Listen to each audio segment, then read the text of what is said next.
Hey everybody, welcome into a new series. I'm Zach Burley. We're breaking out Votes for Women, which is about the women's suffrage movement in the United States, taking place between 1848 and 1920. Just got this one in the mail right before Christmas, got some time to take it to the table. Fort Circle Games, no need to compliment any further their design abilities, their component qualities. It really is, I can't think of a better publisher as far as quality of the content that's inside goes. There are a lot of great unboxing videos, so I'm sure that I don't have to show you all of this.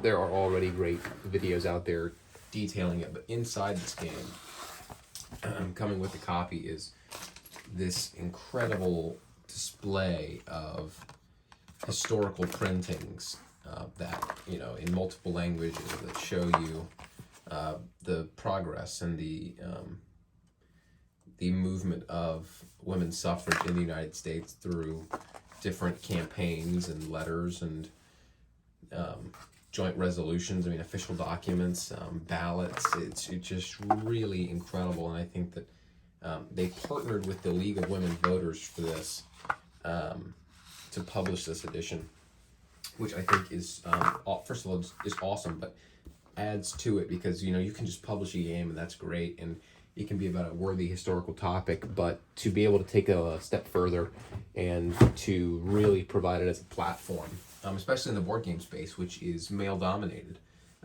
especially in the era of especially in the realm of board games that I play, which is wargaming, is incredibly male dominated. So I think it's, first of all, just really awesome.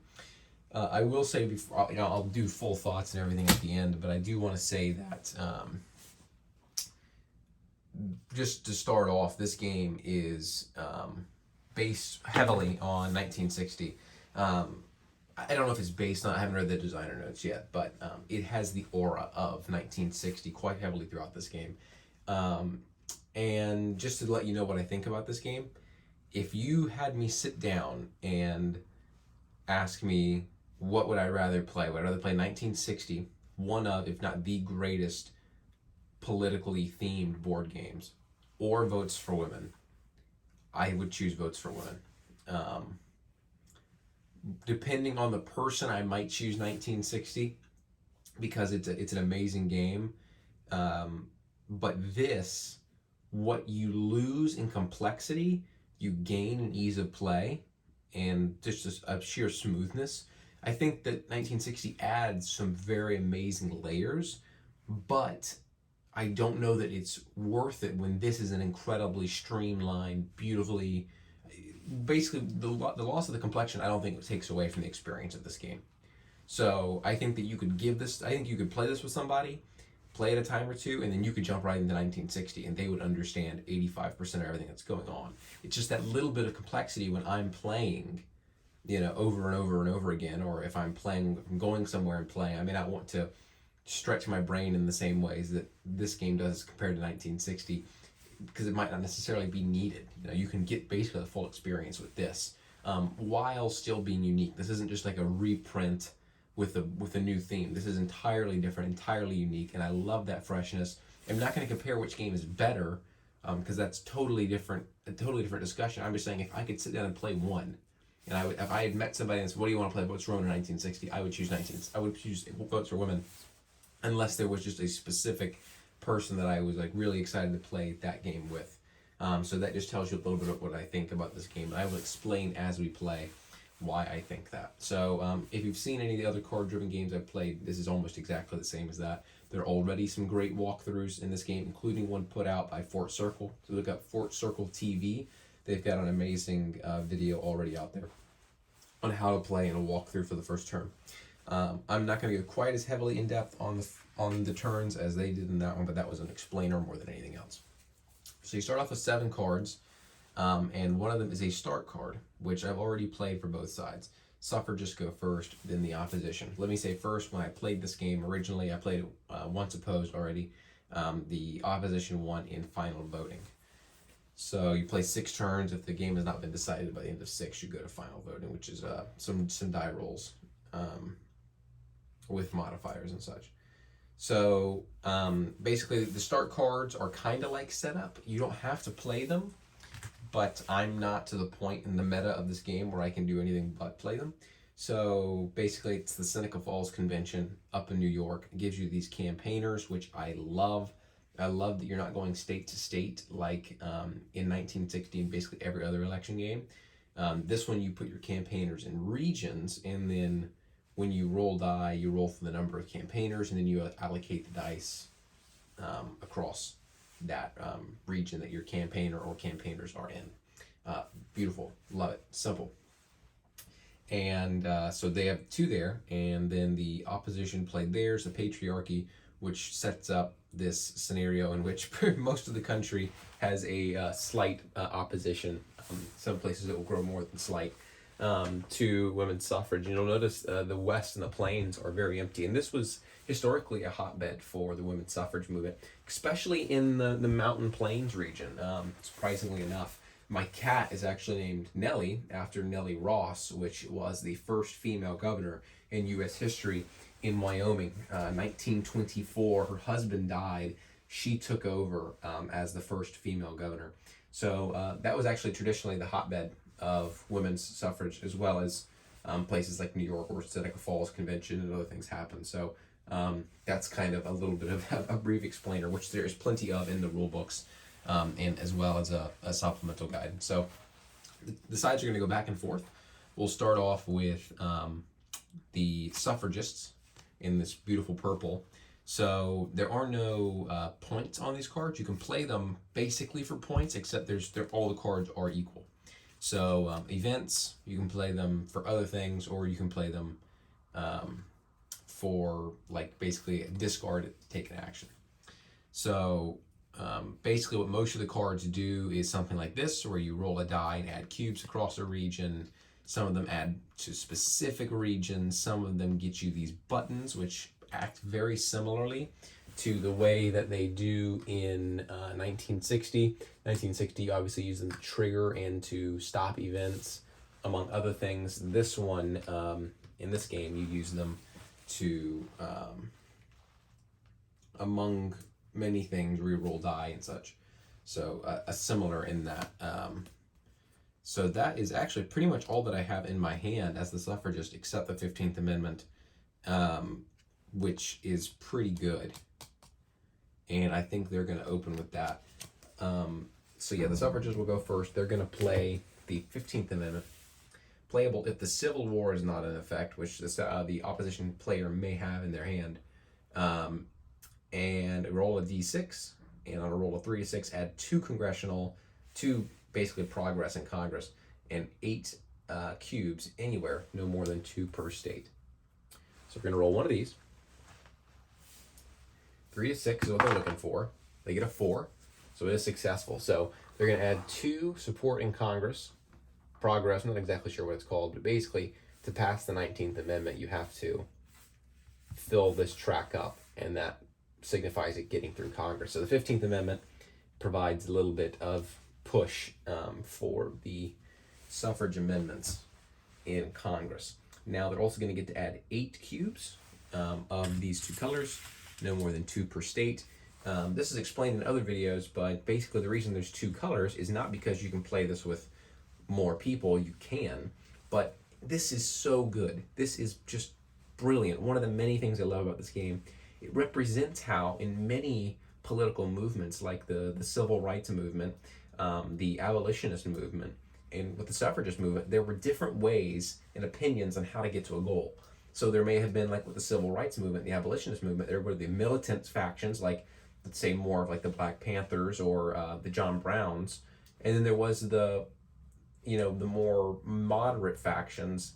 And it's hard to quantify exactly what a moderate is, and sometimes the word uses appeasement. It's kind of hard, so I don't want to get into the breadths and depths of all of that, but basically it shows that there are multiple paths within political movements towards the same goal. So there are going to be cards the opposition play that will remove colors. They'll remove only yellow or only purple. So it kind of shows that the movement can be divided sometimes by different thoughts on how to get to the same end goal. Beautiful, simple, adds little to no complexity, but just adds a little bit of flavor and strategic layering. Like the thought of it is so light, you hardly think about it at all. But sometimes you get bitten in the butt because of that, and then it just adds flavor. You know, like why did I lose all of those yellow cubes in New York? Well, something must have happened between the leaders of the women's suffrage movement there to divide them. So, and sometimes the cards will give that to you, you know, whatever. But it is really, really beautiful. So they get 8 anywhere, no more than 2 per state. So let's just, you know, you kind of want to balance it half and half. It's not always the case, and sometimes you don't have a choice, but this is just like 1960 in that cubes can never share the same space. So let's see here. You can place them anywhere, so there's no real need to focus on where you only have campaigners. I'll go ahead and mention the next part about this game that I absolutely love, in that it's all the states are equal. So when you play 1960, one of the big complaints I hear from people when I play it, as well as basically any election-themed board game, especially American election-themed board games, is that you fight over the same states all the time. Because of the Electoral College, some states are literally worth more points than others. So you play 1960, almost all the cards, it feels like, are going to be played in New York. And you're going to be battling back and forth over that one single state, and sometimes it can be a little bit dry. So, you know, it makes sense for the theme, but as a game, sometimes it can be tiring. In this one, because each state only gets 1 vote as a whole when they're doing amendments, you know, 2/3 of the states have to approve the amendment, then that's why each state is worth 1. There's numbers on them. The numbers mean nothing as far as points goes. If you see any numbers and you're wondering, they're all just worth 1. So there is not a need to fight over 1 or a couple of states. Now, caveat to that is at the top of the board, you see these cards. They're state cards, 2 for each region. You remove 3 of them at the beginning of the game. So we removed Illinois, we removed Virginia, and we removed Utah. So those states are not in this game. Basically, the cards give you a bonus, you know, add cubes, get buttons, you know, they give you good bonuses. They're only good, they're never bad.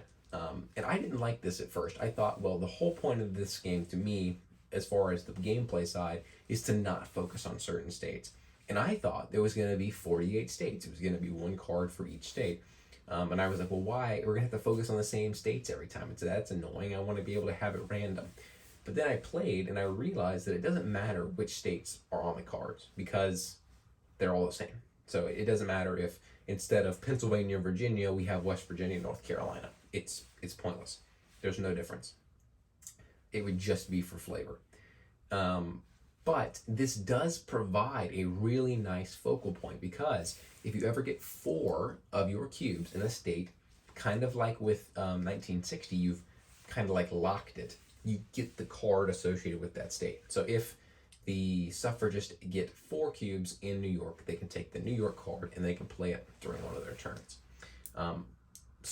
What it does is it basically provides you an anchor point in each region, an area to kind of have an eye on until someone gets 4, the card's gone, and then that dissolves. You're not really caring about one state or the other at that point. So it gives you a little bit of stability in this otherwise open field of play for you. So once again, beautiful. And one of my favorite things is that each state is equal in its worth. So it doesn't matter if, you know, every single, like in 1960 or other board games, you've captured all of these states here. Well, congratulations. That's, you know, 30 electoral votes. I've got more because I've got New York.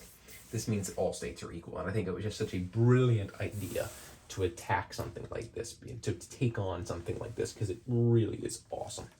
Okay, so now we have to place these. We're going to go ahead and keep the pressure on in New York and add 2 there. So they're only 1 away from gaining. Then the other 8, we're just going to use to remove. So we're going to go ahead and go 1, 2, 3, come on, 4, 5, 6. And I only have 6 to go, so we'll leave Massachusetts. And that kind of clears out the Northeast. This will give us the ability to use our campaigners to kind of blanket that region. Campaigners are incredibly important because I don't think you get a card that gives you more of them. Cards can give you more of them. I don't think there's one of those until the late game. And you're not guaranteed to get through the whole deck especially the late game in this particular game. So, there's going to be pretty much a 2-to-1 advantage, and you're only going to have this many for a majority of the game. So, something to think about. Basically, we're going to try and blanket the Northeast and then move those women out and get them campaigning across the country. So now let's go over to the opposition. We're not going to take this long over every turn, but this is just to kind of tell you my thoughts while we're starting and kind of show you a little bit about how it works. So some of the cards that you'll have will be similar in that you roll a die and add. Some of them will be like this, where there'll be senators, political figures, Supreme Court cases, events in history that remove progress from Congress. So this would be the Supreme Court case that ruled that the 14th Amendment did not give suffrage to women because the Constitution didn't give specific voting rights to anyone. So that you could see why that would remove support in Congress. So once again, like that. Here's one, remove all yellow in up to 2 states. So just to show you, 15th divide suffragists. This game has a lot of this, which I like in reaction. There's like events that are perpetual that have cards that coincide with them that, basically are backlash. So remove all purple in up to 4 states, and the suffragist loses 2 buttons. So, there's sometimes a cost for doing things, which makes sense. So we don't want to play this one yet because there's not enough purple. We don't want to remove yellow because there's not enough yellow. The thing is, you can only keep 1 card per turn. You have 7 in your hand, you play 6. So we're going to have to use 1 of them at some point. So we want to try and lock something up and get some stuff on the board. We also wouldn't mind removing some of the support for the suffragists. So we're going to play Horace Greeley. It's not an excellent card, but we just kind of want to put off the suffragists a little bit. So we're going to, place 2 in New York and in Connecticut. So we're going to get 2 in Connecticut, and we're going to remove 2 from New York. So basically, we're just trying to keep them from locking up that state. We don't have a great hand here. And we're a little bit handicapped because we don't have a lot of campaigners. So that's 1 round. You're going to play 6 cards, and then you're going to do it again over and over, 6 turns. It's boom, boom, boom, lightning fast. You just go through the game. So this has been incredibly long, but now I'm going to go back and forth, probably just recap at the end of the turn, because I don't want this to be an incredibly long series, but kind of recap at the end of the turn, maybe show you a big card or a big die roll, and then we'll kind of winnow it down as we go along. So this is just an introduction to Votes for Women. I hope you can understand my excitement. It is just one of the most, I love political board games. I love election board games. I'm working on redesigning one of my own that focuses on presidential primaries. So it's a very exciting field for me. And this was a totally fresh take. I'm actually incorporating this idea of region campaigning rather than state by state campaigning. So it's just a lot of fun. And I hope you can catch my excitement over it, because it really is a great game. So let's actually dive into this and get into the meat of this game. So here's the very first card that comes up next, and I want to show it to you because to give you an example of how things go. Anna Dickinson card the suffragists don't think is useful for them right now as an event. So they're going to discard it. You don't need points, you don't have to worry about any of that. They're going to roll one of these D4s. They are D4s, they're just shaped like, I don't know, D8s, I guess. But they're much better than a D4 because D4s are triangles and they don't roll. So D4s are going to roll 1 for each of their campaigners across the whole board. Now both of them happen to be in the Northeast, but they're going to roll 2 die, and then they're going to assign them to each campaigner. So they roll a 4 and a 1. So here's a good example, a 4 and a 1. That's not awesome. You could get a possibility of 8, and they've gotten 5, so there's a better roll, possibly. They could re-roll that. They could spend one of their buttons and re-roll those die. But the thing is, you don't get to choose one of them. You have to re-roll all of them. So I could re-roll this and get 2 1s.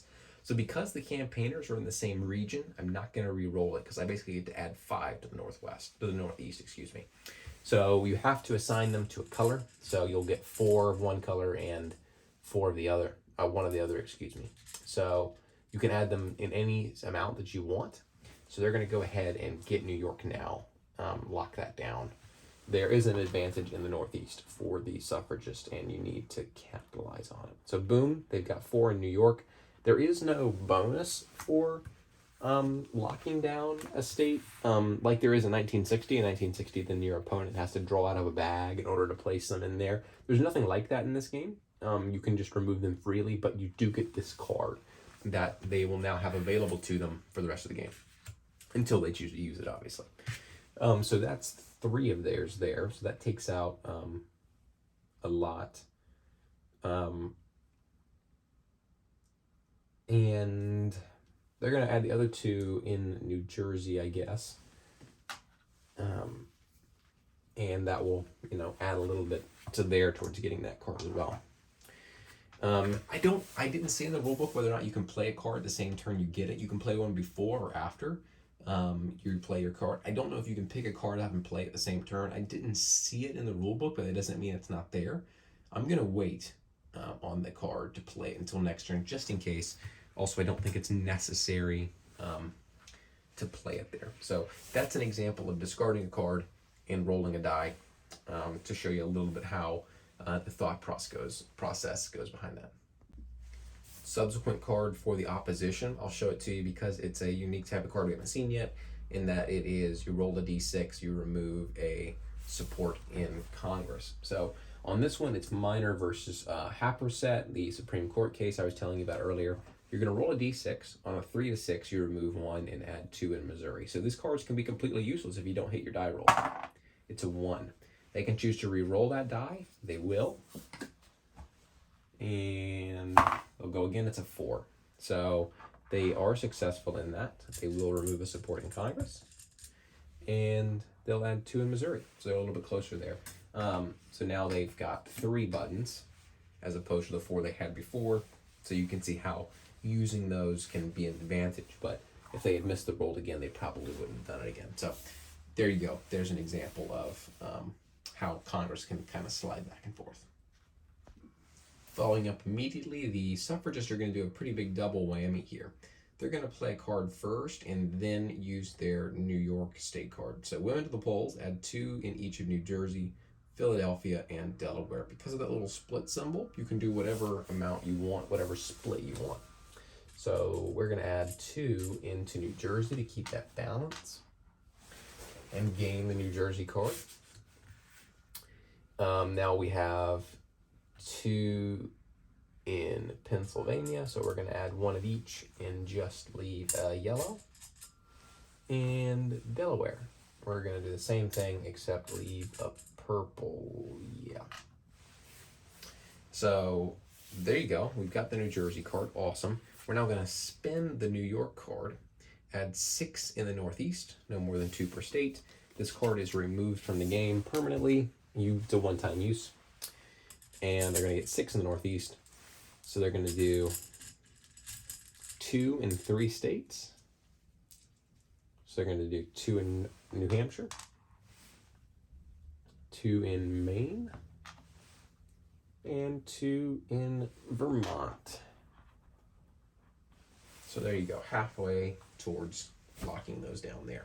So big double whammy from the suffragists, really piling up their influence in the Northeast.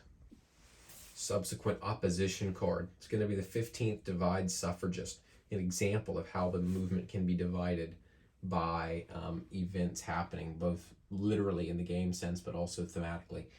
If the 15th Amendment has been played, you can remove all purple from 4 states, and the suffragists lose 2 buttons. So I could have waited on this until there was more purple out there, but I went ahead and played it to remove these 2 buttons so that the suffragists would have to either play an event card that gives them some more to prevent them from rolling, or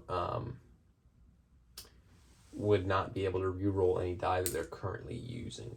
So there's 1, 2, 3, 4 states where we remove all the purple from. So big hit there, and both of their buttons are gone.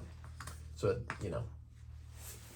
it doesn't add any of the opposition cube, but it does at least hurt a little bit the suffragists in the Northeast. So you can see how sometimes you can be crippled by cards such as that. So the suffragists have 3 of the exact same card basically remaining: Frances Harper, Sojourner Truth, and Pioneer Women. They let you roll a d8 and then add that number to the specific region. And they've got the Plains, the Midwest, and Atlantic Appalachia. So before they start rolling all of these dice, they want to get some buttons back in order to re-roll. So they've used both their state cards the first turn they've gotten. They're going to spin New Jersey now to gain 2 buttons. Is that advisable? Probably not. But at least this way, they can have an option to re-roll should they need to. So they're going to start off with Frances Harper and play this card for the event to roll a d8 in the Atlantic Appalachia and add that many. No more than 1 per state. So a d8. It's a 6. It's good enough.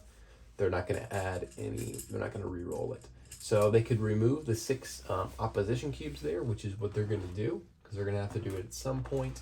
I haven't described the victory conditions of this game specifically. You have to get the 19th Amendment passed as the suffragist, obviously. And then you got to get it passed through the states. In order to do that, you have to get 2/3 of the states to agree to the amendment, which is 36. So there is very little room for loss. You really have to, okay, if they feel dominant at times, it's because they have to be. It's not because they are. You have got to basically sweep. You know, in 1960 and other games, you just have to win by 1 electoral vote. That's all it's got to be. In this game, you have to dominate. I mean, it's got to be a landslide. If this was an election, you've got to dominate. So when I was playing opposed in this game, the opposition basically got the solid South, and that was basically enough for the win. I mean, that was 1, 2, 3, 4, 5, 6, 7, 8, I think, of the 12 they need. They just need, 13. They need 13 states. Just, that's it. So they had basically half of them, or more than half of them, just in the South alone. And then they just picked up some off die rolls, and that was it. So you really have to, you're going to have to go everywhere. You can't just leave the South like, you know, in 1960 sometimes, with the way cards come out, you're just not going to win in the South. You got to go down there. You got to fight in every single state, because if you just give up 5 or 6 states, you've just given up half the game. Boom, gone. So, you know, it forces you to go everywhere. You got to fight because otherwise you're not going to make it. So those 6 sweeped out opposition support in the Atlantic Appalachia. All right, wrapping up the turn pretty quietly. Both sides exchanged. The opposition added some cubes back to the border states here, basically along the Mason-Dixon line. The suffragists then removed a lot of opposition in the Midwest, and then the opposition rolled on a campaign action, so they discarded a card, rolled a d4 for their campaigner, and then added 3. They re-rolled, no, they didn't re-roll. They re-rolled once, so they're down to just 1 button. They added 3 in Texas, which got them the Texas card, which will help them cement their control in the South. So that's it for a turn. 6 cards each. Cleanup is very simple. You remove any cards that are in effect for the rest of the turn, and then you pretty much just move the turn marker and deal yourself 6 cards. And we'll be on to turn 2. So it's very flowy, 1, 1, 1, 1, 1, and the actions are very straightforward. There's only a limited number of things you can do. So early on, to the early stages of the American suffrage movement, women's suffrage movement, the movement is thriving in the Northeast, but it's having some struggles, you know, bridging out from there. Some initial reactions from certain states, and then you can see some of that opposition waning in areas adjacent. So still plenty of right ground for the suffragists to start to sow in, but just beginning to see the blossoming of this movement, just the beginning. So start of turn 2 here, you do something that you don't do on some of the first turn is the strategy phase, where you pick up in a bidding war, you pick up a strategy card, which is very similar to these state cards in that it's just not counted in your hand, and you can use it 1 per time you play, before or after you play your card. But they are bid on. So basically you take the amount of buttons that you have, and you first, the suffragists say we're going to spend this number of them, so 0 to as many as they have, and then the opposition will have the opportunity to then not bid any, or bid the same amount, or bid more than them. Basically, the suffragists are deciding how much are going to get spent this turn. So let's take a look at some of the strategy cards. There is one that the suffragists really want because it's very good, and it's called Superior Lobbying. Roll 4 d8s. For each 6, 7, and 8, add 1 support or remove 1 support from Congress. That is amazing. You could possibly add 4 in the same turn. Now, it's of course not likely that you'll add 4, but an amazing card. They desperately want this one. This one is, meh, but it's called Opposition Research. Your opponent must lose half of their buttons rounded up. So, okay. And the winning plan, which is draw 6 from your draw deck, play 1 event immediately, and then basically decide where the next 5 go, top or bottom of the deck.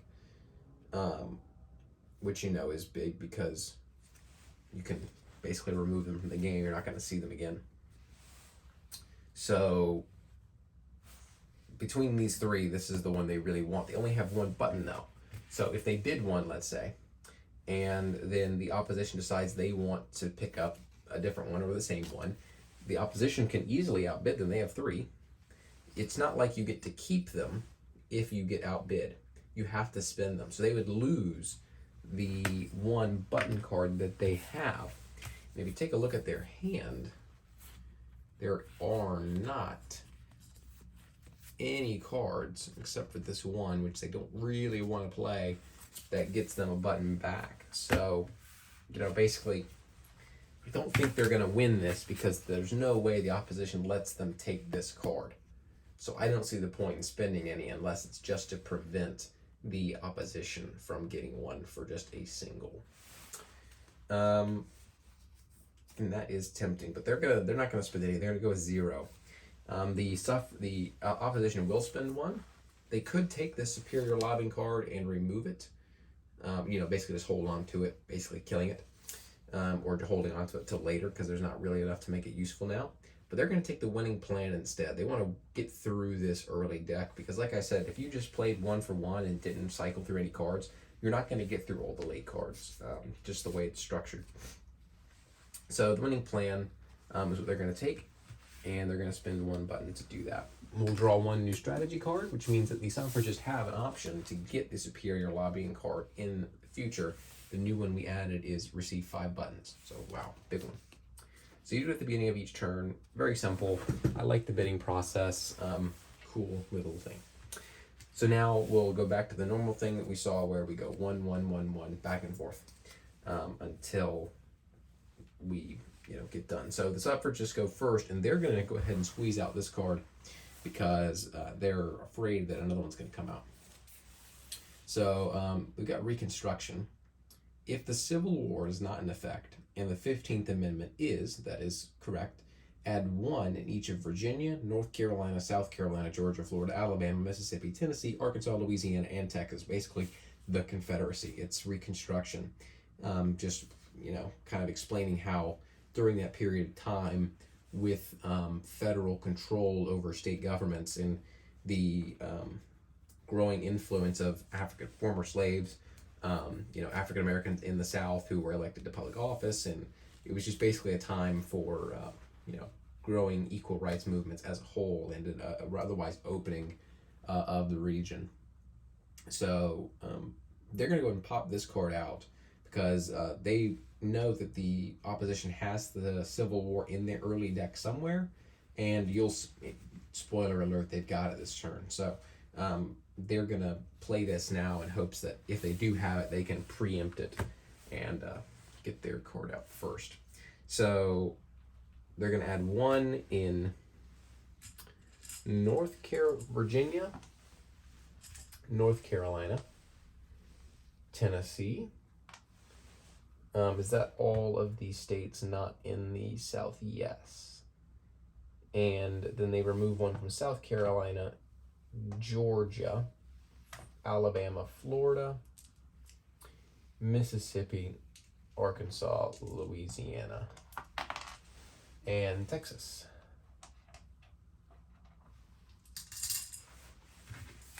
So there you go, a little bit of progress in the Atlantic area as well, so that's useful. So now we're going to hop straight over to the opposition player, and they do have the Civil War. Otherwise, they've got a couple that remove progress. They've got some of these that let them draw from their draw deck and stick some on the bottom, which was also why they wanted that card, because they can really cycle through. Playable, the 15th Amendment is in effect, so this is like Backlash, Southern Resentment. They can add some back, so they're going to spend this turn blocking the suffragists from playing in the areas where the Civil War was, happening really, which is the Atlantic Appalachia in the South, and then basically securing the South by playing some of these cards that will help shore themselves up down there, because that really has got to be their base. That's where a lot of their cards are the strongest. So just to make sure there's no funny business, they're going to play the Civil War, which removes one support from Congress, and for the remainder of the turn, the suffragists may not add cubes to any state in Atlantic and Appalachia and the South. So now Congress is fully not considering the 19th Amendment, and this area is locked up. So now obviously, coherently, it doesn't make sense that Reconstruction happened before the Civil War, but card-driven games are never going to be perfect in that sense. So now they've done that, they're going to play Texas, their state card. So add 6 in the South, just to basically go back over what just happened. So they're going to go 1, 2, 3, 4, 5, 6. So basically just winning back the areas that they just won. So opening salvo, it's going to be limited to outside the South and Atlantic areas for the suffragists. The suffragists played Pioneer Women, which let them roll a d8 and add in the Plains. They rolled a 7, very good roll, and they've got all but South Dakota there in favor, slightly. So the opposition is going to play their strategy card, the winning plan. So that's them draw 6, play 1 immediately, and then add 5 to the top of the deck or somewhere else. Basically seeding through their deck. So let's draw 6. 1, 2, 3, 4, 5, 6. 6 cards. We might just get a middle. I don't think we will, but we might. No middles. So let's take a look. They're going to play 1 immediately. Playable if the 18th Amendment is not in effect. You roll d6s instead of d4s when taking campaigning actions. So when you roll die for the campaigners, you guys roll a 6 instead of 4. Not useful this turn, really, but something to think about. 2 in each of New Jersey, New York. Now that those cards are gone, it's less useful. The nice thing is, when I talked about how the suffragists have to fight everywhere, the opposition, you don't. You can very much be like, yeah, I'm just going to give up on that state. It's not that big of a deal. I'm not going to waste resources taking away cubes in a battle that's never going to end, a bear trap, basically. So that's the nice thing about that. Little promo card here. Add 1 in each of California, Arizona, Montana, Kansas, Maryland, and Virginia. Not bad. We'll probably keep that one on top. South Dakota rejects suffrage. Can remove a support in Congress.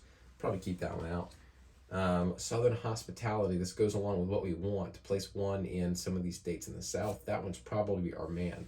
And Senator Joseph Brown. Remove 1 from Congress and add 2 in Georgia. We're going to keep that one out as well. So we're going to put beer brewers and New York newspaper on the bottom for sure. These 2 here, these 3 we're also going to put back on the top because they're decent enough to keep. This will make up basically half of our hand next turn. We don't want these just yet because there is no support in Congress right now. So we're going to put those on the top. We're going to put the other 2 on the bottom. And we're going to play this one immediately. Southern hospitality. Place 1 in each of Virginia, North Carolina, South Carolina, Georgia, and Tennessee. So Virginia, North Carolina, and Tennessee have their support removed. South Carolina and Georgia have theirs added too. So that was just the opening card. That wasn't even their actual card. And I think they might do the same thing again. Progress, not politics. Draw 6 cards from your draw deck. Place any number of the 6 on top of your deck and the rest at the bottom. So they can basically winnow through that again. And basically look through 12, 3, 4, 5, 6. Might get a middle. Well, that's unfortunate because actually you'll know what 3 of them already are because of that. So they might want to wait. Yeah, they might want to wait because you're wasting half, but then you've got to hold on to it. Now, obviously, the strategy card was better than that card, but I don't know that that's the card they want to hold. They are not going to play that because you're shooting yourself in the foot there. So they're not going to play that one. They don't want to waste. So instead, they are going to play Southern Resentment. Playable if the 15th Amendment is in effect. Add 1 in each of Texas, Louisiana, Arkansas, Mississippi, Alabama. So, boom, back up to 4. I think you could have more than 4 in a state. It doesn't say you can't, I don't think, but I could be wrong. Obviously, in 1960, you cannot have more than 4 in a state, and I don't think you can in ones like 1860 either.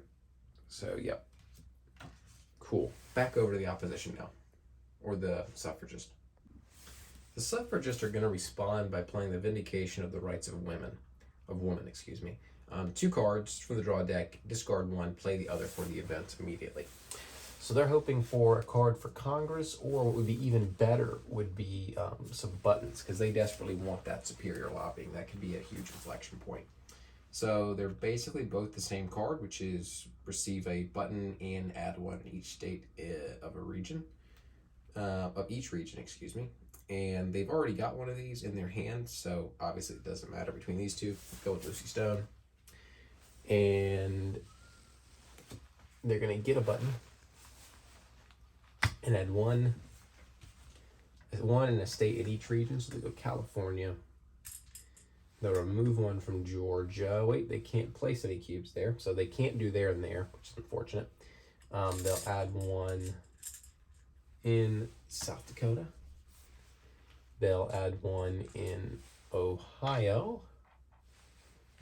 And they'll put 1 in Rhode Island. So at least a little bit of something, and they've gotten 1 buttons back. So they've got 2 now because they're trying to push for that superior lobbying card. Okay, time to show you something else I haven't done yet. So the sides have been going back and forth. Adding cubes, the suffragist player just discarded a card to take a organizing action, which lets them gain a button for each campaigner they have.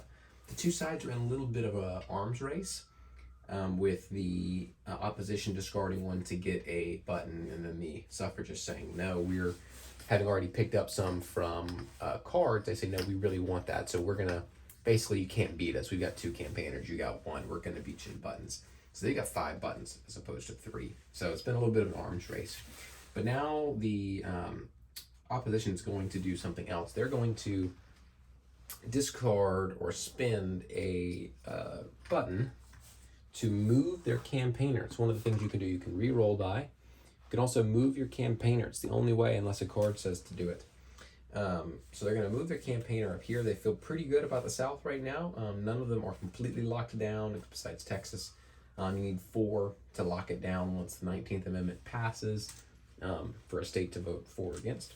So they're going to move to the Atlantic Appalachia just to go up there and get some cubes down in another region they think will be pretty favorable. So they're going to then play... have I already played the card? I guess I haven't. They're going to play gerrymandering because it's not that great of a card. Removing all yellow from 2 states. So they are going to use that as a campaign action and roll a die. And they get a 1. So they could re-roll that again, which I think they will, because right now they know that they're not going to get that card up there. So then they'll re-roll, and it's a 2, which isn't better by much, but it is slightly. So they'll take 1 out of Pennsylvania and put 1 themselves, because they want that Pennsylvania card. So that is how you can move campaigners and then use cards for campaigning actions around them. Getting down to the final knockings of this turn, they're going to play Petition to Congress, the suffragist, which adds 1 support to Congress and 1 to each, 1 to a state in each region. So a little bit of traction. They're going to drop 1 down in California. Gonna drop 1 down in Kansas. Gonna drop 1 down in Ohio. And then remove 1 from Connecticut. So that's 3 cards now they've played that have let them do that, place 1 in a region. And they haven't been able to place them here and here because of the Civil War. So you can see that was a good card for the opposition to play, because that has really stymied their efforts to frustrate the opposition there and just kind of taking away a little bit by a little bit. Cubes down there. And then the opposition has these. They're going to go with this one, which on a roll of 3 to 6 gets them a button, which they would like, and it removes 1 from Congress. This is an important battle, this fight over it in Congress, because if they get that done really early, it's a huge advantage, because then they can actually turn states not permanently, but basically permanently, to check marks, or in voting in favor, having passed the 19th Amendment, ratified it. So that is a really big advantage. You want to keep them from being able to do that as long as possible. You're probably going to lose it at some point. I think it's pretty hard to make it all the way to the end, but keeping that as far out as possible is big. So 3 to 6 is what they're looking for. They get a 1. They are not going to re-roll. So basically a wash. So that wraps it up for turn 2.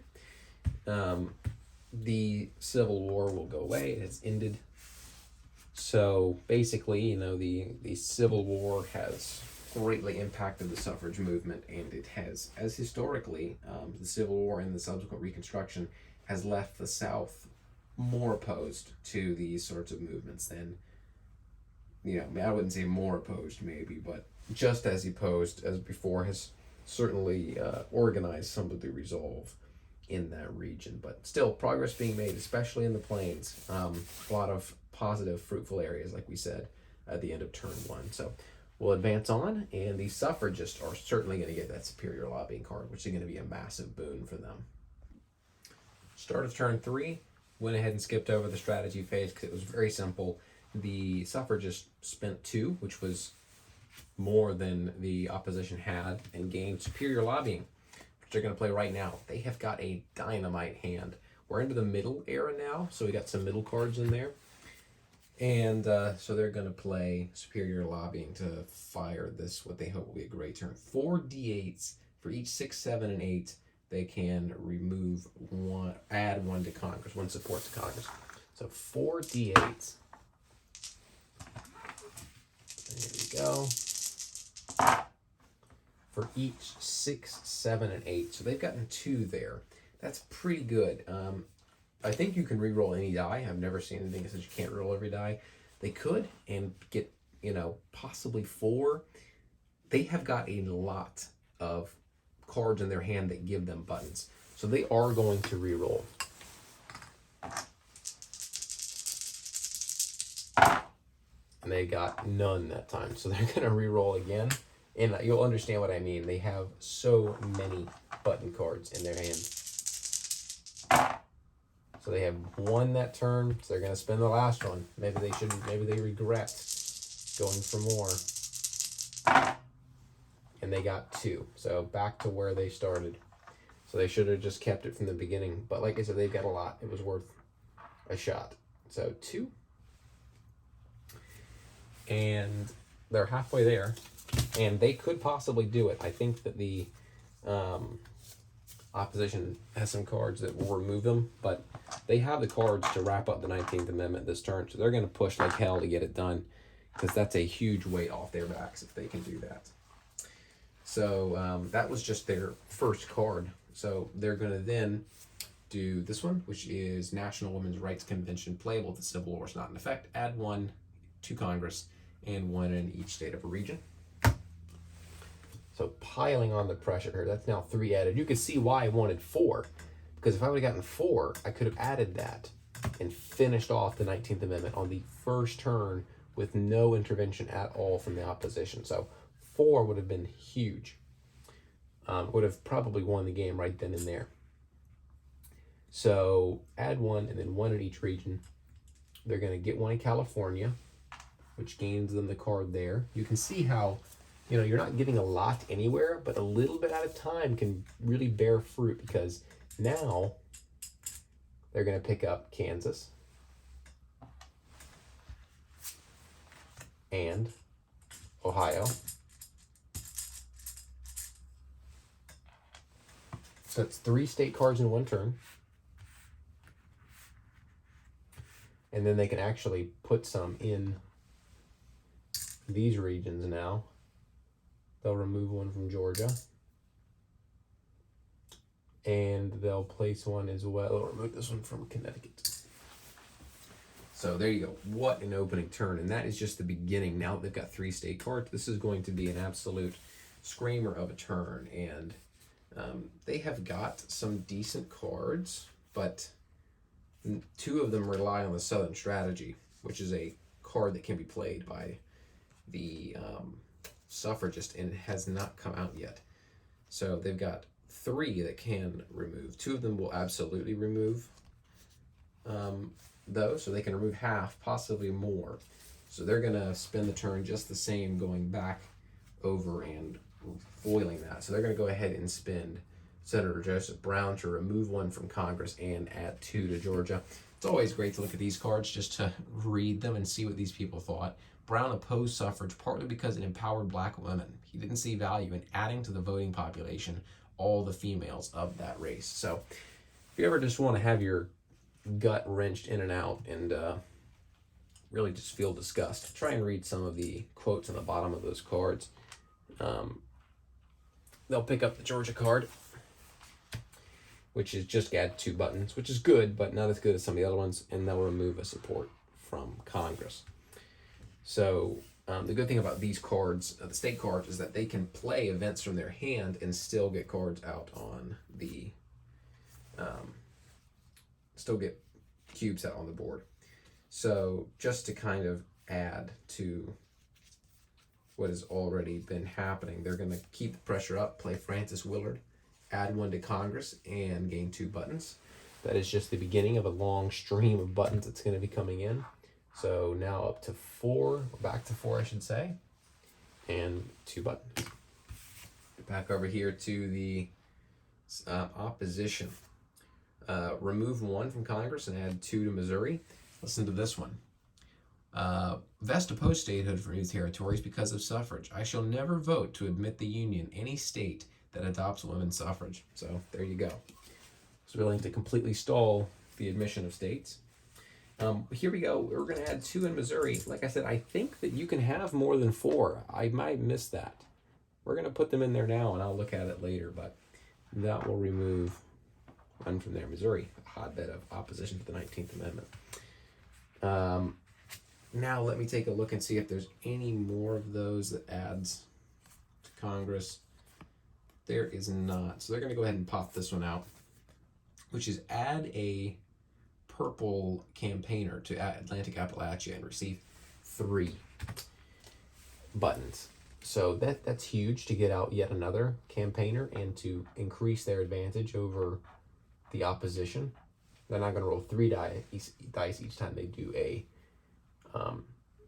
campaigning action. So they're going to get 3 more buttons. So they're not the 5. And they've already spent 3 this turn, so you can see where what I was talking about with that. Back over here. South Dakota rejects suffrage. Roll a d6. 3 to 6, remove a support in Congress and add 2 in South Dakota. So here we go. 3 to 6 is what they need. It's a 1. Do they want to spend their 1 button on that? Let's take a look at the rest of their hand. I think they do, because they really want to tamp down on that, and they get a 5. So that was a good roll to take. And they will remove 1 and place 1 of their own in South Dakota. So back down to 2, which is kind of where we started at, but you know. So the rest of these cards don't have anything to do with adding support to Congress, but they can still play some, like this Union Victory card. This Union Victory card is useless now because the Civil War's over and it's not coming back.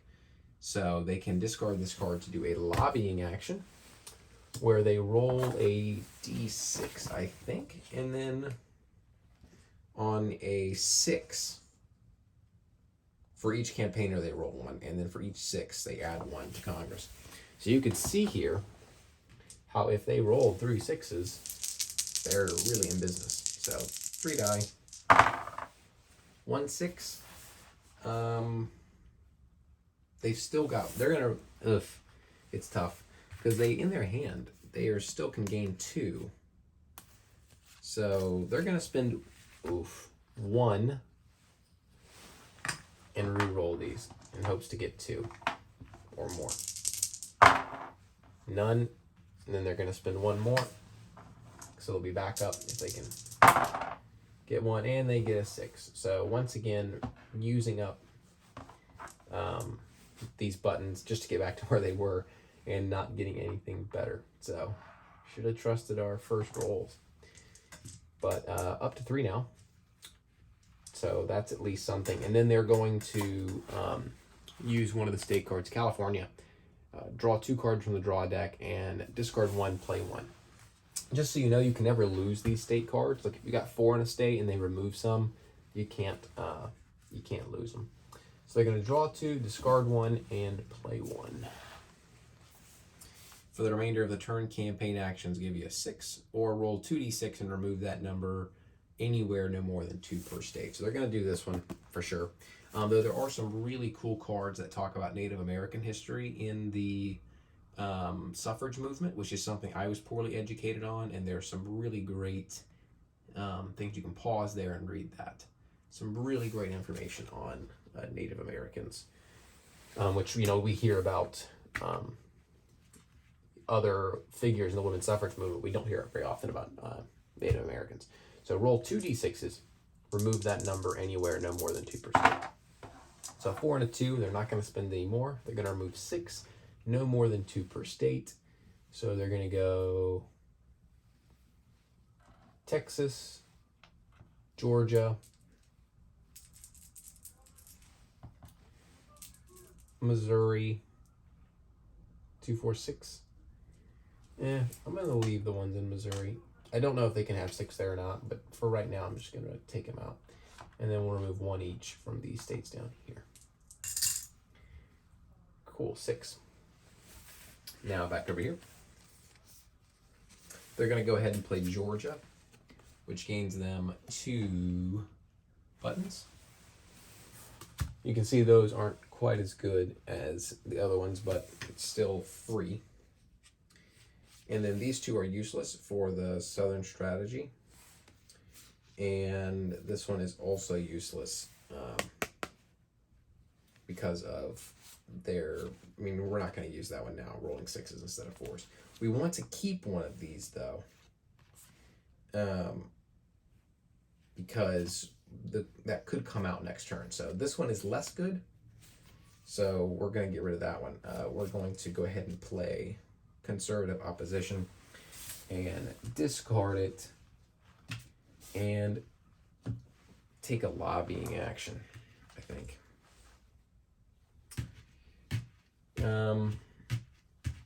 No, we're going to go for a campaign action. We want to try and get Pennsylvania. 2. They're going to try re-rolling once. They really want that 4. And they get a 1, naturally. Do they want to re-roll again? Yeah, they're going to go for it. They want at least more than 1. And that's a 3. So that time it was a little bit better, but probably not worth it all in all. They're going to put all 3 in Pennsylvania. So suffragists down to the last 2 cards that they can play. They're going to go ahead and do this one, which gets them 2 in each state. 2 buttons and then 1 in each state of a region. Sorry I'm going through this whole turn, but you can see how quickly, once you get in a rhythm, how it can go. So they're going to add 1 in Utah, remove 1 from South Dakota, remove 1 from Mississippi. They'll remove 1 from Minnesota, remove 1 from Pennsylvania, and place 1 in Connecticut. So there you go. We're back up to 5 buttons. Over here, I think at this point I can probably do the rest of the turn without you having to be there. They may take this one though and play this Plains card. What they're going to do instead is they are going to do that. They're going to leave the 1 in South Dakota. They're going to instead add 1 in Montana and then play the Kansas card. Add 6 in the Plains region. So it doesn't matter what color, but they're going to add 1 of each in Montana, which will gain them that card. And then 1 to remove from here, so that's 3. And then they'll go 4, 5, 6. So 6 placed there. So now I'm going to go through and just finish out the rest of the turn, I think. So that wraps up the turn. Quick flurry as cubes were added in different places. The suffragists played their card that let them draw, their state card that let them draw 2 from the deck. One of them was really good. First, the opposition took a lobbying action where they rolled a d6. They only have 1 campaigner. Naturally, they rolled a 6 and removed 1 from the Congress, but then they drew a card that let them gain 2 more buttons, add 1 in Congress, and then add across the states as well. So they're back up to 3, halfway there at the halfway point of the game. The Plains are in their column pretty well.